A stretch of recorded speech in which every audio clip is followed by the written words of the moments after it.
রাজ্য সরকারের তরফে ধমকানি চমকানিকেও উপেক্ষা। অবশেষে বাংলার ৮ জনের হাতে নাগরিকত্ব সার্টিফিকেট তুলে দিয়েছে কেন্দ্রের সরকার। সেই আনন্দেই মাতোয়ারা রাজ্যের মতুয়া সম্প্রদায়।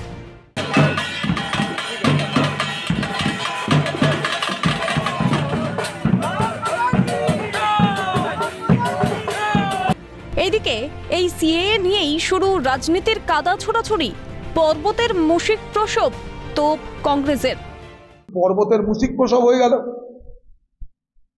5 বছর অপেক্ষা, মাত্র 8টা নাগরিক, তাও নির্বাচনের আগে, তাও নির্বাচনের শেষ দফায়।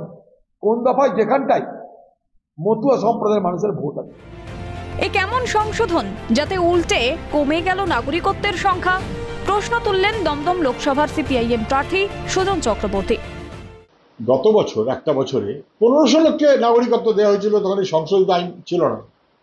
তো সংশোধনের আগে যদি 1500 দেওয়া যায় বছরে, কিরকম সংশোধন হলো যে মাত্র 5 জন দিল পশ্চিমবাংলার, আর অন্য রাজ্যে বোধ হয় 16 জন, 17 জন, কি একটা 17 রাজ্যে 22 জন। তাহলে তো উল্টে খারাপ হয়ে গেল। কংগ্রেস যা করতে পারেনি সেটাই বিজেপি করে দিয়েছে। পাল্টা ছক্কা হাঁকালেন বিজেপি সাংসদ শ্রমিক ভট্টাচার্য। এখন আমাদের যেটা নাগরিকত্বের ব্যাপার ছিল, যেটা কংগ্রেস প্রতিশ্রুতি দিয়েছিল 1947 সালে, মহাত্মা গান্ধী, সর্দার বল্লভভাই প্যাটেল, নেহেরু, এরা তো করেননি। তো বাকি যেগুলো কাজ আছে সেটা আমরা করেছি। রাজীব গান্ধী যে চোখের জল ফেলেছিলেন 1 টাকা পাঠালে 15 পয়সা পৌঁছয়, কংগ্রেস করতে পারেনি, আমরা করে দিয়েছি। ডাইরেক্ট ফান্ড ট্রান্সফার, যেটা মানুষের স্বপ্ন, যেটা কংগ্রেসের স্বপ্ন করতে পারেনি, সেটা আমরা দায়িত্ব নিচ্ছি, আমরা করে দেবো। এই দেশের সংবিধান মানছেন না উনি।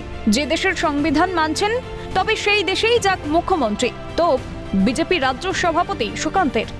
ভারতবর্ষের সংবিধানকেও মানবেন কিনা কিছুদিন পরে আমার তো সেটাও সন্দেহ মনে হচ্ছে মমতা বন্দ্যোপাধ্যায়ের প্রতি। তার কারণ হচ্ছে উনি আদালত মানবেন না, সংবিধান মানবেন না। তাহলে ওনার এখানে মুখ্যমন্ত্রী থেকে লাভ কি? যেখানকার সংবিধান মানবেন সেখানে যেতে বলুন পরিষ্কার ওনাকে। ক্যালকাটা নিউজ।